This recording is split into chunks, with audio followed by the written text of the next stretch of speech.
I was enthusiastic about, I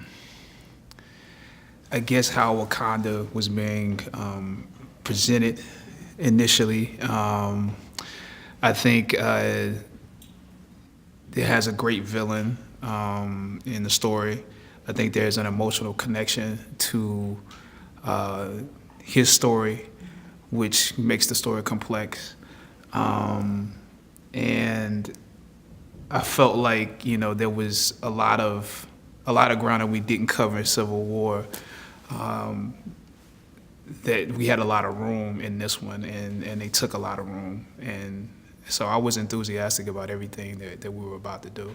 I think he already saw what I was doing from Civil War, um, and so I think he took that and just sort of moved it into this movie. We seemed like we were on the same page from the beginning, in terms of what the character was, what he sounded like, what he looked like, where his strengths were.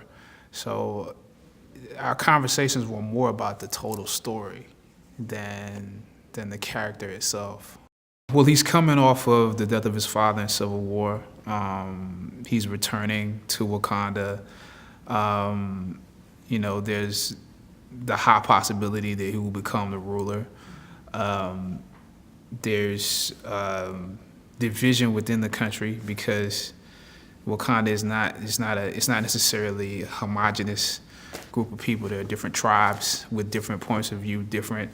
They have their own agendas, each tribe, and so they're united by their past and united also by a good king. They need a good king in order to bring everyone together.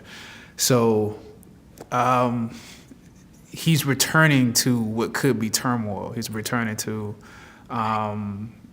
a place where he feels a certain sense of guilt because his father was out in the world with him, and there are people that don't believe that Wakanda should even be out in the world. So he's returning to a place where he has to essentially piece everything together and earn his right to be king. It's essentially the gateway into what their technology is. It also is a gateway into what their inner conflicts are, because how to use vibranium, or whether to use vibranium or not, is essentially the conflict between the Jabari tribe and the Golden tribe or T'Challa's tribe, and so it's in some ways it's almost like a nuclear weapon to a certain degree. It's great that you have it, but how do you use it?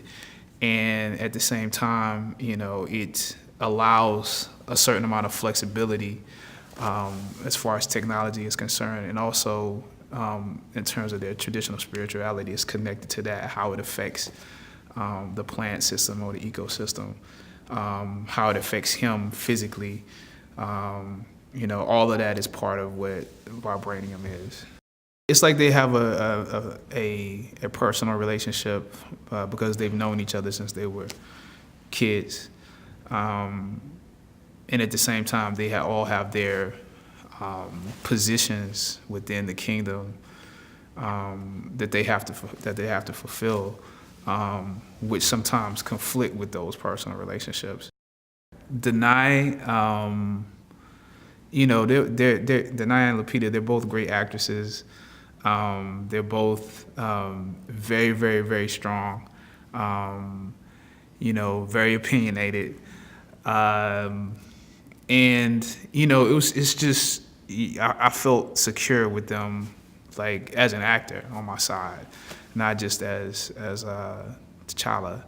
I felt secure, like I had good partners to work with, people that would give me something anytime I was working with them. So that's always great. Like you can take it for granted actually when you have it almost every day. So it's incredible to work with them.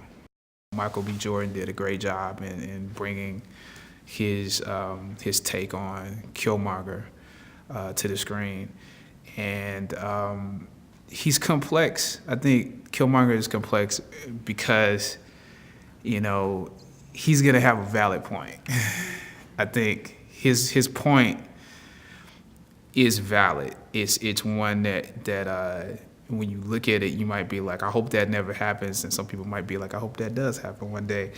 So it's he's complex because when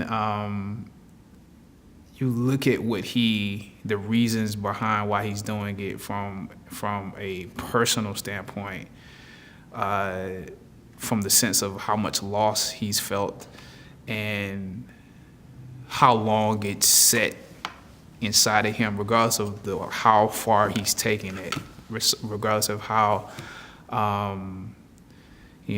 much how negative the steps may be. It comes from the origin of those things come from a justified point. Thanks for checking out Get to the Movies. If you like what you saw, please hit the thumbs up and subscribe button for more great content uploaded every week.